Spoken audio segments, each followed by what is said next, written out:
gente, iniciamos a nossa aula 17, tá? E é uma aula de correção das atividades revisionais que vocês receberam aí, aquele Google Formulários, tá? Nós fizemos essa atividade para que nós pudéssemos nos familiarizar com esse recurso, que ele ainda será muito utilizado até depois, né, desse nosso isolamento social. Então, quando as aulas presenciais voltarem, é uma ferramenta que eu desejo utilizar nelas também. E eu estou com esse sorriso, né, no rosto, porque essa semana temos novidades, tá? Vai vir coisas boas por aí e eu espero que vocês se deliciem com as novidades que terão. Essa semana a gente vai postar só essa aula, tá? Então, nós vamos só ter essa aula de correção. O que você vai fazer o resto da semana? Colocar tudo em dia. Eu sei que tem gente aí que tem redação pendente, tem muitos exercícios pendentes, vamos colocar tudo em dia, tá? Porque vocês terão essa semana aí bem tranquila para colocar tudo em dia, que semana que vem, né? Essa semana vocês vão saber a novidade, semana que vem nós vamos utilizar a novidade. Então, aguardem, né? Que a coordenação, né, comunique que novidade é essa, o que vai acontecer e façam a correção a seguir. Então, quando a gente abrir aí o questionário que foi enviado para vocês por link, vai aparecer aí atividades revisionais de ciências, sexto ano, ensino fundamental 2. Essas aulas foram referentes aos nossas aulas que estão na plataforma do YouTube. E se preparem, porque essa semana vai ter, semanas que virão terão novidades, então vai mudar para melhor. Fiquem ligados aí nas nossas futuras mudanças. Mas esse questionário veio para ver se vocês estavam entendendo todos os capítulos que foram trabalhados até aqui. Essas atividades são referentes às aulas de 1 a 16, tá? E eu falei assim para vocês, chegou a hora de você mostrar que aprendeu muita coisa nova nas videoaulas de ciências. Resolva as questões com atenção, podia consultar o livro, as anotações no caderno e rever as aulas se fosse preciso. Então, aqui eu coloquei, em vez do meu nome, série e turma, eu coloquei correção da professora Suzane. Questão 1. A questão 1 perguntava assim para a gente. Com base nos seus conhecimentos sobre os estados físicos da matéria, explique por que, quando tentamos comprimir uma substância líquida, comprimimos muito menos do que quando fazemos o mesmo com um gás, como demonstrado na figura. Aí tem uma seringa com gás sendo comprimida e com um líquido sendo comprimida, certo? Aqui vocês tinham que lembrar da propriedade da matéria chamada compressibilidade. Quem não lembrasse dessa propriedade podia responder para mim referente ao como que ficam as moléculas em determinado estado físico. Como assim, professora? Como eu coloquei aí para vocês, olha, no estado gasoso, a distância entre as moléculas é maior do que no estado líquido, lembra? Tem espaços, por isso é possível comprimir.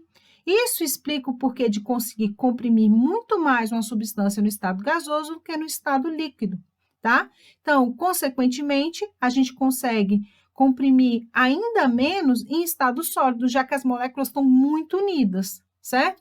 Toda matéria pode ser comprimida, mas dependendo do seu estado físico, sólido, líquido ou gasoso, ela é mais ou menos comprimida.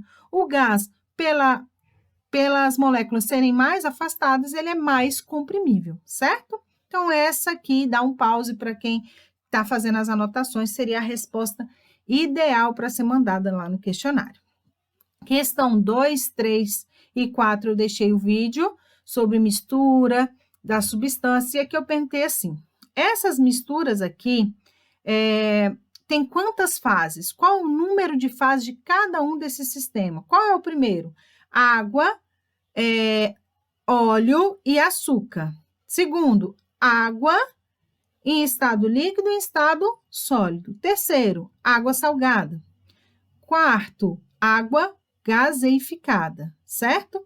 Quantas fases tem na água com óleo e açúcar? A açúcar dissolve na água. Então, a água com açúcar a gente só vê uma fase, mas a gente vê a do óleo aqui. Então, 2 fases. Era a resposta certa. Água com gelo. Veja o gelo, veja a água. dois estados físicos diferentes, separando em fases diferentes. Duas fases. Já a água salgada, quando eu olho para a água com o sal, eu não vejo o sal. Então, uma única fase. A água com gás, eu vejo o gás aqui, tá? Então, duas fases. Esse aqui seria o gabarito dessa questão. Questão 3, era para julgar se a transformação é química ou física, não é verdadeiro e falso, não. Química ou física, certo? Água fervendo para fazer café. Água fervendo, o para fazer café podia confundir aqui, né? Porque o fazer café ali seria uma transformação química, mas a água fervendo só é transformação física. Queima do etanol no motor de um carro. Ele queima numa transformação química, tá? A gente não vai voltar a ver o etanol como ele era. Gordura sendo removida com o uso de detergente, transformação química. A roupa passando do estado líquido para o gasoso, secagem da roupa no varal, é apenas uma transformação física. Lembra? Transformações físicas da água, aquelas mudanças de sólido para líquido, de líquido para sólido. Isso aí é só física, não é química. A banana apodrecendo na fruteira, de novo, uma transformação química. Perceberam que antes de eu marcar aqui no química, estava um asterisco falando que tinha que escolher uma alternativa em cada? Então, se você não escolher, não fizesse a escolha, não dava para enviar o questionário. Vamos se acostumando com esse questionário que a gente vai trabalhar com ele outras vezes. Questão 4. Assinale a opção que apresenta, respectivamente, os processos que permitem a separação das frações da mistura. Considere as seguintes misturas heterogêneas de sólidos na imagem. Então, eu vou querer aqui que vocês, na ordem que aparece, 1, 2 e 3, escolham uma maneira para separar o amendoim torrado das suas cascas, a serragem, que é a madeira, né, em pedaços pequenos da limalha de ferro, e a areia da brita, certo? Para separar o amendoim torrado de suas cascas, a gente viu que uma das opções é a ventilação, tá? Ventilação, ou seja, eu posso soprar, que é uma forma de ventilação, ou colocar na frente de um ventilador, a casca é mais leve, ela vai voar. O que importa para a gente? A casca ou o amendoim? Só o amendoim, então eu consigo separar ali o amendoim torrado do que eu não quero da sua casca. A serragem, a limalha de ferro, a gente pensa o seguinte, se eu pegar a serragem que é leve, menos densa, e a limalha de ferro que é mais densa e colocar na água, a serragem flutua e a limalha desce, e assim eu consigo separar. Vou postar um vídeo fazendo essa separação para vocês. Areia e brita, na próxima aula, areia e brita. Basta o quê? Peneiração. Então, a gente ficaria com a letra B. A letra B é o gabarito dessa questão. 6 e 7 eu deixei esse vídeo aqui sobre os movimentos da Terra, né? E a gente teria que responder essa questão 5 aqui primeiramente. A questão 5 trouxe para a gente o que aconteceria se a Terra parasse de girar e trouxe algumas alternativas para a gente julgar se é certo ou errado, verdadeiro ou falso. Primeira, pelo movimento de rotação, né, a questão 5. Pelo movimento de rotação, a Terra gira em torno do seu próprio eixo. É isso que é rotação? É. Translação é um movimento em sentido anti-horário que dura cerca de 24 horas, correspondendo a um dia. Falso, né, gente? Isso aí vai ser rotação, que dura esse período de 24 horas, né? Translação, não. Translação é aproximadamente 365 dias. Uma das consequências da rotação, né, a Terra girando ao redor do seu próprio eixo, é que, enquanto o Sol ilumina um lado da Terra, define o verão, e o outro lado permanece escuro, consequentemente o inverno. Não, né? Define dia e noite, e não estações de ano, né? Então, falso também. O movimento de rotação, além de fazer com que a temperatura da Terra se mantenha ideal para a vida, também possibilita a existência de água líquida. é um movimento de rotação que vai alternar dia e noite e possibilitar aí que a gente não tenha um lado do planeta congelado e o outro sem água, né? É totalmente evaporada, desculpa. Esse movimento vai possibilitar realmente a existência da água em estado líquido, que é fundamental para a vida. O movimento de rotação dura cerca de 365 dias e define a estação do ano. Falso, isso é um movimento de translação. 6, era para a gente ler isso aqui e definir ao que se refere. Uma nova ciência diz que o organismo funciona segundo o compasso da natureza, que já tem uma dica. O seu corpo, o corpo de um animal, o corpo de um ser vivo, funciona de acordo com o compasso da natureza. Como assim? Refletindo a caminhada da Terra ao redor do Sol, o cenário da vida se altera diariamente, mudando o comportamento das espécies que tratam de sobreviver da melhor maneira. Os seres vivos também se adaptam no vai e vem diário de luz e escuridão, olha, dias e noites, né? Apresentando atividades biológicas. Pronto, matou a questão. Está referindo ao que a gente falou. A gente está estudando translação, rotação, para falar de ser vivo, né? Não é para falar de geografia, igual o professor de geografia fala, dos movimentos simplesmente. Quer saber como isso afeta os seres vivos.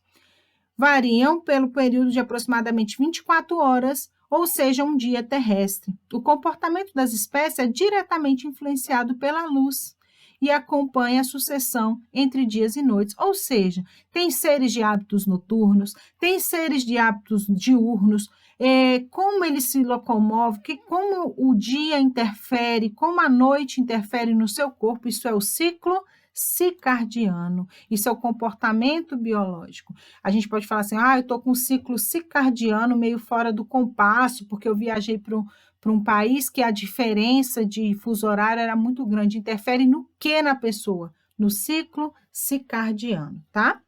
Questão 7, fala sobre os terraplanistas e pergunta assim, como explica a experiência realizada por Eratóstenes para evidenciar que a Terra é redonda. Olha só, nessa aula aqui, né, aula 5, a gente mostrou a experiência, como ele provou que a Terra era redonda. Ele utilizou o mesmo princípio de um gnomon, uma vara fincada verticalmente no chão. Eratóstenes verificou que as sombras provocadas pelos raios solares incidentes na vara durante diversos momentos do dia eram diferentes, sendo mais longas no início da manhã e no fim da tarde. Lembra do vídeo? Quem não lembra, volta no vídeo 5. E menores no meio-dia. Com o sol a pino, desta forma, ele pôde comparar as sombras projetadas em 2 cidades do Egito e percebeu que os tamanhos das sombras eram diferentes, o que não aconteceria se a Terra fosse plana. Isso porque apenas em um planeta esférico, poderia existir essa diferença de tamanho das sombras entre 2 cidades distantes. Perfeito? Foi assim que ele provou. Essa era a resposta dessa questão. Número 7. Questão 8. A questão 8 era para a gente identificar a rocha 1, a rocha 2, a rocha 3, nesse esquema aqui. Lembra que a gente falou na aula número 7 dos tipos de rocha? Então, a gente tem aí rocha magmática, sedimentar e metamórfica. A gente fica com esse item aqui, onde, olha, a rocha 1 é a rocha magmática, a rocha 2, olha, vem depois do intemperismo da rocha magmática, é a rocha sedimentar, e a rocha 3 é a rocha metamórfica, tá? Questão 9. A questão 9 é uma questão que vai falar dos tipos de solo, certo? Era para a gente identificar com a característica aqui, se o solo é umífero, argiloso ou arenoso.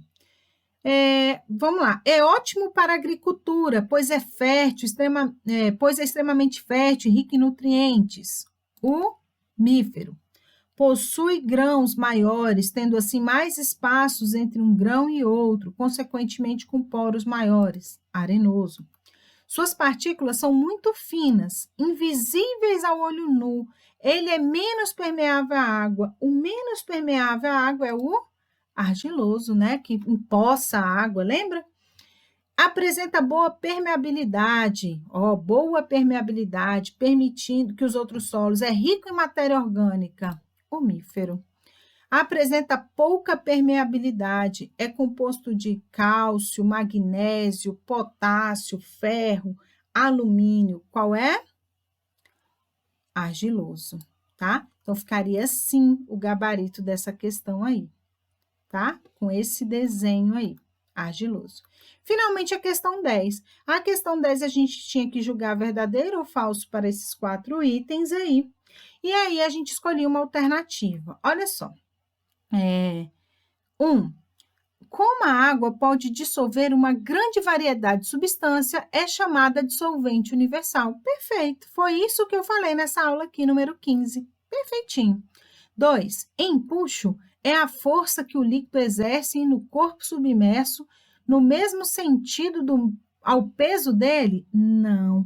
Empuxo vai exercer em sentido contrário ao seu peso, né? Se o peso vai encaminhar o corpo para baixo, o empuxo vem de baixo para cima, empurrando para cima. Errado a 2. 1 certo, 2 errado. 3. As gotas de água possuem forma esférica graças à força de atração mútua entre as moléculas. Sim, foi assim que a gente mostrou aquele experimento do Manual do Mundo, né? Vai colocando as gotinhas em cima da moeda e que a água vai se atraindo, né? Graças a essa força de atração, as moléculas têm, a gota de água tem esse formato esférico. Então, a 3, ok, certinha. E a questão 4? É devido ao empuxo que os mosquitos conseguem permanecer em cima da água sem afundar? Não, aqui já entra tensão superficial. Então, a gente vai ficar com a 1 e a 3 certa. Letra D. Após preencher tudo, vocês tinham que clicar aqui em enviar, que a atividade já chega para mim, tá? E eu posso ver quem acertou e quem errou, ok? Muito obrigada, um beijo e até mais.